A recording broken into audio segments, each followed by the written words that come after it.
రెండో objective reality, nothing is subjective. Janasena వాళ్ళ subject కాదు, తెలుగుదేశం వాళ్ళ సబ్జెక్టు కాదు. కూటమిలో విభేదాలు ఉన్నాయి అనుకుంటే పొరపాటు. కూటమిలో ఉన్న బాగా టీడీపీ జనసేన మధ్య పర్ఫెక్ట్ మైత్రుంది, లీడర్షిప్ మధ్య పర్ఫెక్ట్ గౌరవం ఉన్నది. కానీ ఆబ్జెక్టివ్ రియాలిటీల మధ్య ఘర్షణ కదా, అనివార్యం కదా. Right sir. ఇక లాస్ట్ టాపిక్ వచ్చి విజయసాయిరెడ్డి వైఎస్ఆర్ కాంగ్రెస్ పార్టీలో నెంబర్ 2గా చలామణి అయ్యారు చాలా కాలం. అండ్ రీసెంట్గా రాజ్యసభ సభ్యత్వానికి రిజైన్ చేశారు. దాని మీద కూటమి నేతల నుంచి పెద్దగా స్పందన లేదు, కానీ వైఎస్ షర్మిల అయితే డిఫరెంట్గా స్పందించారు సార్. 2019 ఎన్నికలు అయిపోయిన తర్వాత, అప్పుడు అంటే 1 మంత్ తర్వాతనే, ఫలితాలు వచ్చిన 1 మంత్ తర్వాతనే 4 రాజ్యసభ సభ్యులు టీడీపీ నుంచి బీజేపీలోకి వెళ్ళిపోయారు. వైసీపీ వాళ్ళు అన్నారు సార్ అప్పుడు కావాలని చెప్పి చంద్రబాబు నాయుడు గారు బీజేపీలోకి పంపించేశారు అని చెప్పి. ఇప్పుడు వైఎస్ షర్మిల చెప్తూ ఉన్నారు సార్, విజయసాయిరెడ్డిని జగన్మోహన్ రెడ్డి రిజైన్ చేయించి త్వరలో బీజేపీలోకి పంపించే ప్లాన్లో భాగంగానే ఇదంతా జరుగుతోంది అని చెప్పి. మరి విజయసాయిరెడ్డి గారు రిజైన్ చేసే క్రమంలో చెప్పారు, నేను రాజకీయాల నుంచి తప్పుకుంటూ ఉన్నా, ఇక వ్యవసాయం చేసుకుంటాను అని చెప్పేసి. సో షర్మిల ఆరోపణ మీద 10 ఏళ్ల పాటు ఆయన వరి పండిస్తే, షుగర్ కేన్ పండిస్తే, కాటన్ పండిస్తే, ఆర్గానిక్ అగ్రికల్చర్ చేస్తే, మంచి కూరగాయలు అందిస్తే ఏం ప్రాబ్లం లేదు ఇంకో 10 ఏళ్ల వరకు. కానీ ఆ అగ్రికల్చర్ వరకే కన్ఫైన్ అయితే, కానీ అగ్రికల్చర్లో కల్చర్ ఉంటుంది, సో పొలిటికల్ కల్చర్ ఉంటుంది అగ్రికల్చర్లో. సో అందువల్ల నిజంగా నేను వ్యవసాయానికి రేపు 5 ఏళ్ళకు 6 నెలలకు ఏడాదికి చూస్తాం కదా.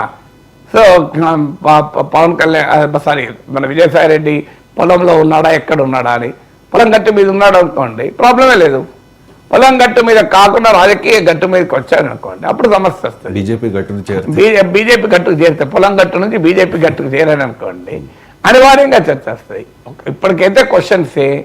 ఒకటి మాత్రం నిజం, మన అందరినీ నమ్మించాలని విజయసాయిరెడ్డి చెప్తున్నాడు. నాకు ఎవరి మీద కోపం లేదు, ప్రలోభాలు లేవు, ఒత్తిళ్లు లేవు, నాకు పదవులు లేదు, ప్రయోజనాలు లేవు, స్వచ్ఛందంగా 1 ఫైన్ మార్నింగ్ ఈ రాజకీయాల పట్ల విరక్తి కలిగి ఏముంది ఇదంతా చివరకు వైరాగ్యమే మనకు మిగిలింది. ఏది శాశ్వతం కాదు, పదవులు శాశ్వతం, ఈ దేహమే శాశ్వతం కాదు, ఇందులో ఆత్మ మాత్రమే శాశ్వతం, దేహం శాశ్వతం కాదు. ఒక దుస్తుల్ని మార్చినట్లుగా ఆత్మ దేహాలను మారుస్తూ ఉంటుంది అని ఒక తాత్విక చింతనతో విజయసాయి రాజకీయాలు విరమించుకున్నాడని ఎవరన్నా అనుకుంటే అది పొరపాటు.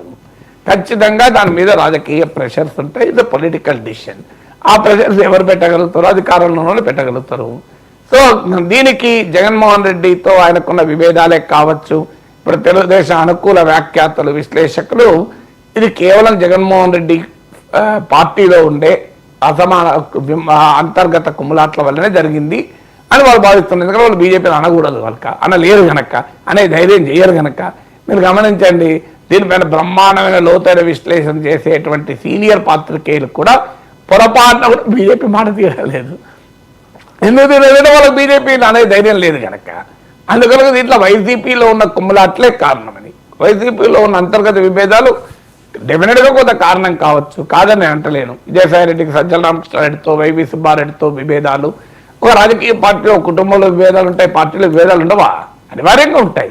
పార్టీలో కుమ్మలాట్లు ఉంటాయి, విభేదాలు ఉంటాయి, పార్టీలో అంతర్గత పోటీ ఉంటుంది. నాయకుడు ఒకరి దగ్గర తీస్తుంటాడు, ఒకరు దూరం పెడుతుంటాడు, దగ్గర తీసుకున్నవాడు ఆనందపడుతుంటాడు, దూరం పెడుతున్నవాడు బాధపడుతుంది. ఇవన్నీ పార్టీలో సహజం. ఇది విజయసాయిరెడ్డి తెలియదు ఇది సహజమని, కానీ దానివల్లనే బయటికి పోడు. బయటికి పోయడానికి కారణం ఏంటంటే అనేక ఫ్యాక్టర్స్ ఉంటాయి. సో ఆ ఫ్యాక్టర్స్ మనకు ఒక్కొక్కటి బయటకు వస్తుంది. ఇప్పుడు వివేక హత్యపై ఏదో స్పందించాడు విలేకరులు, గుండెపోటు అని నాకు ముందు చెప్పారు, అవినాష్ రెడ్డి అక్కడే ఉన్నాడని పేపర్లో చదివాను నేను. సో అందువల్ల స్టార్ట్ అవుతుంది కదా, వ్యవసాయం చేసుకునే వాళ్ళు వివేకానంద హత్య గురించి ఎందుకు స్పందిస్తాడు? సో నా గుర్తు నేను పేపర్లో చదివాను, సబ్జెక్టు కానీ బయట చూడలేదు.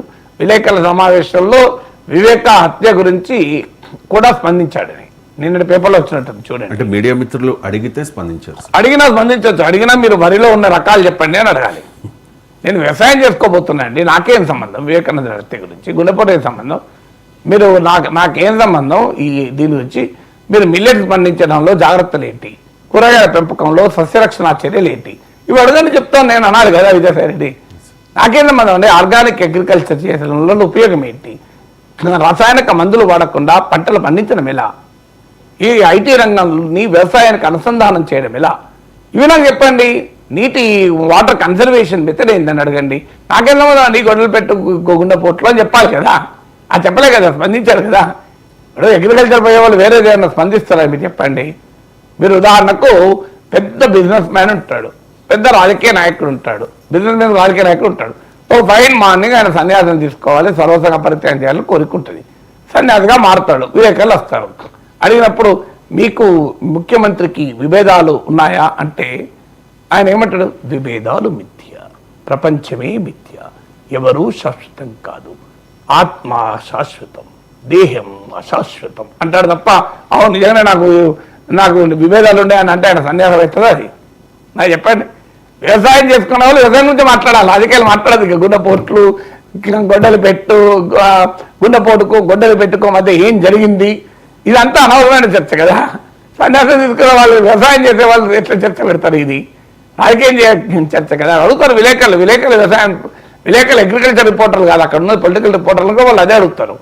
విలేకరులు సన్యాసం తీసుకోలే కదా, విజయసాయి రెడ్డి సన్యాసం తీసుకున్నాడు కదా. సో అదే విలేకరులు ఎదుగుతారు వ్యవసాయం మీద. మీరు మిల్లెట్స్లో ఏ రకమైన మిల్లెట్స్ పండిస్తారు, అండర్ కొర్రలు పండిస్తారా, కొర్రలు పండిస్తారా అని ఎందుకు అడుగుతారు వాళ్ళు ఎవరు రాజకీయాలు అడుగుతారు. మీరేం చెప్పాలి? కొర్రలు, అండర్ కొర్రలు చాలా ఆరోగ్యకరమైనవి చెప్పాలి వ్యవసాయం పండించి చేసేవాళ్ళు కదా. Thank you sir.